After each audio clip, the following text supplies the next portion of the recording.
आणि हिंदी सक्तीच्या मुद्द्यावरून महाराष्ट्रामधील राजकारण बरंच तापल्याचं पाहायला मिळतंय।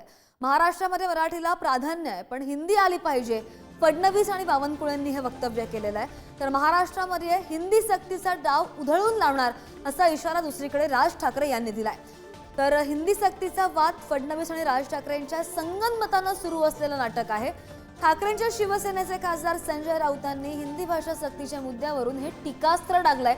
मुख्यमंत्री फडणवीसांनी नाटक बंद करून माय मराठीच्या सक्तीवर लक्ष द्यावं असं सुद्धा राऊत म्हणतात। तर हिंदी सक्तीचा विरोध हे राज ठाकरेंचा नाटक आहे। राज ठाकरे फडणवीसांची स्क्रिप्ट वाचतायत असंही राऊत म्हणतात। की नवीन शिक्षा नीती ही यापूर्वीच आपण लागू केलेली आहे, त्यामुळे याच्यामध्ये कुठलेही नवीन निर्णय आपण घेत नाही आहोत। महाराष्ट्रामध्ये मराठी प्रत्येकाला आलंच पाहिजे हा आपला आग्रह आहे आणि त्याचसोबत देशामध्ये एक संपर्क सूत्र तयार करण्याकरता हिंदी एक भाषा आहे की जी संपर्क सूत्राची भाषा आहे, त्यामुळे हिंदी देखील लोकांनी शिकली पाहिजे अशा प्रकारचा यामध्ये प्रयत्न आहे। पण कोणाला इंग्लिश शिकायचं असेल तर इंग्रजी शिकता येईल किंवा अन्य भाषा शिकायच्या असतील तर कुठलीही भाषा शिकण्यापासून कोणालाही मनाई नाही। देशामध्ये आपल्या मातृभाषेचं कारण माननीय प्रधानमंत्री मोदीजींनी मराठी भाषेला अभिजात दर्जा दिला। आता मराठी भाषा आपली भाषा आहे आणि प्रत्येकाच्या तोंडातनं मराठी आपण बोलतो आणि मराठीलाच प्राधान्य महाराष्ट्रामध्ये आहे। पण हिंदी राष्ट्रभाषा आहे।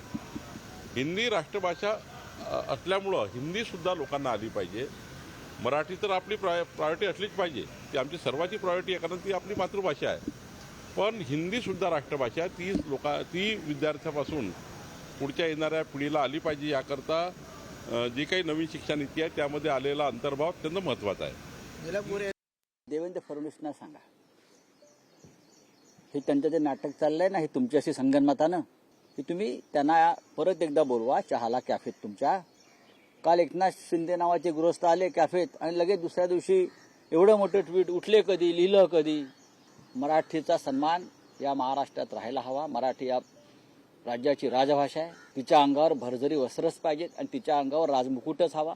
राष्ट्रभाषेचा दर्जा आहे, आम्ही राष्ट्रभक्त आहोत। हिंदी आणि हिंदू नंतर करू आपण, हे राजकारणापुरते धंदे आहेत। उद्या त्यांना कोणी सुपारी दिली अन्य कोणाला, ते म्हणतील नाही उर्दू पण चालेल, हे सगळी सुपारीची कामं असतात।